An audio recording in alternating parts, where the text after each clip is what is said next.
सोयाबीनचे दर घसरल्याने शेतकऱ्यांच्या अडचणीत वाढ झाली असून बाजारात सोयाबीनचे दर हे 3500 ते 3700 रुपयांपर्यंत घसरले। जिल्ह्यात असुरक्षित असं वातावरण निर्माण झालं असून भोकरदन तालुक्यातील अमानुष अत्याचार प्रकरणात कठोर कारवाई व्हावी यासाठी वंचित बहुजन आघाडीने छत्रपती संभाजीनगर मधील क्रांती चौकामध्ये निदर्शने केली आहेत। कोल्हापुरात मराठी माणसा जागा हो म्हणत ठाकरे गटाकडून भैयाजी जोशी यांच्या विरोधात निषेध आंदोलन करण्यात आले। शासनाचे सन 2019 पूर्वीच्या सर्व प्रकारच्या वाहनांना HSRP नंबर प्लेट लावण्याच्या सूचना केल्या असून मात्र आता भंडारा जिल्ह्यातील नागरिकांचा अल्प प्रमाणात प्रतिसाद दिसून येतोय। सरकारने महिला सक्षमीकरणासाठी अनेक योजना सुरू केल्या आहेत, तर ही माहिती मेघना बोर्डीकर यांनी दिली आहे। धुळे सहकारी खरेदी विक्री आणि प्रक्रिया सोसायटीकडे मालमत्ता कर थकीत झाल्याने अखेर महानगरपालिकेच्या वसुली पथकाने खरेदी विक्री सोसायटीचे व्यापारी कार्यालय ढोल ताशे वाजवून सील करण्यात आले। 2023 आणि 2024 मधील खरीप आणि रब्बीचा प्रधानमंत्री पीक विमा अद्याप बाकी असून तात्काळ शेतकऱ्यांच्या खात्यात पीक विमा जमा करण्यात यावा या मागणीसाठी क्रांतिकारी शेतकरी संघटनेकडून ठिय्या आंदोलन करण्यात आले। महागाव तालुक्यातील पोखरी या ठिकाणी शेतकरी महिला यांचे 2 एकर शेत आहे। या 2 एकर शेतामध्ये खेकडा पालन आणि बटेर पालन अशी केली जाते, तर यामधून त्यांना लाखोंचा फायदा मिळतो। जालन्यातील ड्रायपोर्टचे काम पूर्ण होण्यासाठी वर्षभर लागले अशी माहिती जालन्याचे खासदार डॉक्टर कल्याण काळे यांनी आज पत्रकार परिषदेत दिली आहे। 2025 आणि 26चा 66 लाख शिल्लकीसह 5645 कोटींचा अर्थसंकल्प शुक्रवारी ठाणे महापालिका आयुक्त सौरभ राव यांनी सादर केलाय। प्रत्येक वर्षांच्या प्रयत्नानंतर मराठी भाषेला अभिजात भाषेचा दर्जा मिळाला आहे, त्यामुळे मराठी भाषा गौरव दिनाच्या धर्तीवर राज्यात विविध सांस्कृतिक कार्यक्रमांचं आयोजन करण्यात आलंय। जरांगे यांनी कैलास बोराडेवर दारू पिण्याचे खोटे आरोप केलेत असा आरोप ओबीसी आंदोलक लक्ष्मण हाके यांनी जरांगे पाटलांवर केलाय। चोपडा कृषी उत्पन्न बाजार समितीच्या वतीने शेतकऱ्यांना बसण्यासाठी विश्रांतीसाठी शेतकरी निवासासह थंड पिण्याच्या पाण्याची आणि मोफत चहाची व्यवस्था देखील करण्यात आली आहे। महेंद्र थोरवे यांच्या विरुद्ध गुन्हा दाखल करण्याच्या मागणीसाठी परिवर्तन विकास आघाडीच्या वतीने निवेदन देण्यात आले।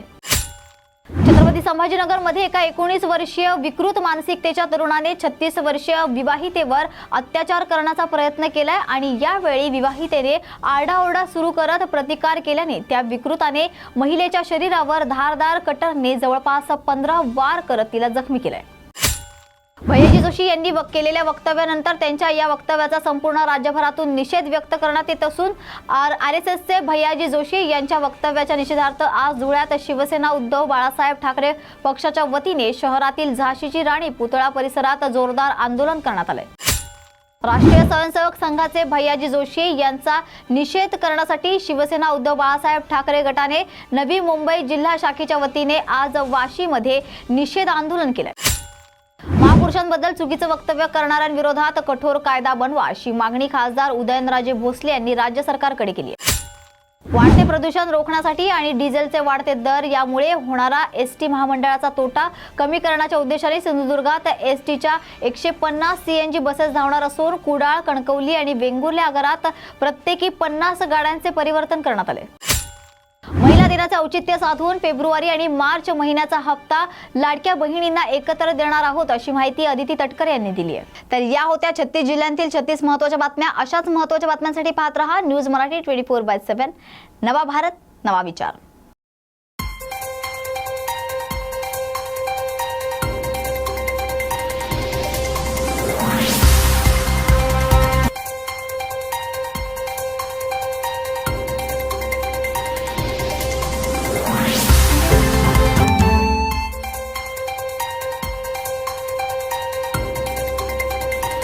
नमस्कार मित्रांनो, मी अभय कुलकर्णी। मी एक अभिनेता आहे। तुमच्यासाठी एक अत्यंत चांगली बातमी घेऊन आलेलो आहे। न्यूज मराठी 24/7 हे चॅनल आपला वर्धापन दिवस साजरा करत आहे आणि त्यानिमित्ताने महाराष्ट्रातल्या सर्व कलाकारांसाठी एक सुवर्ण संधी उपलब्ध करून देत आहे आणि ती सुवर्ण संधी म्हणजे आपली कला संपूर्ण महाराष्ट्रासमोर सादर करण्याची। न्यूज मराठी 24/7 हे चॅनल घेऊन येत आहे महाराष्ट्रातील सर्वात मोठी एकपात्री अभिनय स्पर्धा कला वैभव महाराष्ट्राचा। मित्रांनो, या स्पर्धेसाठी पहिलं पारितोषिक 51,000 रुपयाचं आहे दुसरं पारितोषिक 21,000 रुपयाचं आणि तिसरं पारितोषिक 11,000चं आहे. आणि याबरोबरच अनेक उत्तेजनार्थ आणि लक्षवेधी पारितोषिकंसुद्धा आहेत. मित्रांनो, न्यूज मराठी 24/7 हे चॅनल चित्रपट, मालिका, रियालिटी शोज, कॉमेडी शोज असे असंख्य कार्यक्रम घेऊन आपल्यासमोर येणार आहे. न जाणू कदाचित तुमची वर्णी पण त्या कार्यक्रमामध्ये लागू शकेल, तुम्ही पण त्या चॅनलला दिसू शकाल. तर त्वरित प्रवेश घ्या, त्वरित नोंदणी करा. तुम्हा सगळ्यांना माझ्या खूप खूप शुभेच्छा आणि न्यूज मराठी 24/7 चॅनलला त्यांच्या वर्धापन दिनानिमित्त माझ्याकडनं खूप खूप शुभेच्छा. धन्यवाद.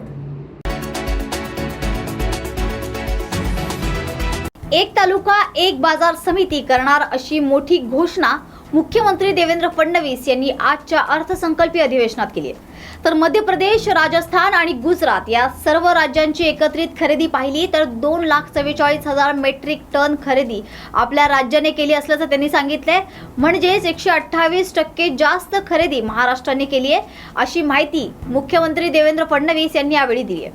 तर याची अतिरिक्त माहिती आपल्याला जाणून घेऊया. आपले प्रतिनिधी संतोष देवकर आपल्याशी जोडले गेले आहेत. तर नमस्कार संतोष. प्रत्यक्ष पाहायला गेलं तर मुख्यमंत्री आज अधिवेशनात बोलताना म्हणाले आहेत की एक तालुका एक बाजार समिती करणार असल्याची घोषणा त्यांनी आज अधिवेशनात बोलताना बोललेल्या आहेत. त्यामध्ये सोयाबीनची सर्वाधिक उत्पादन करणारा जो मध्य प्रदेश आहे, मध्य प्रदेशात 6 लाख मेट्रिक टन खरेदी झाली असून राजस्थानात 98 मेट्रिक टन खरेदी झालेली आहे. गुजरातमध्ये 54,000 मेट्रिक टन, आपली 11,21,386 मेट्रिक टन आहे. या सर्व राज्यांची एकत्रित खरेदी पाहिली तर 2,44,000 मेट्रिक टन खरेदी आपल्या राज्याने केलेली असून म्हणजे 121% जास्त खरेदी महाराष्ट्राने केली आहे.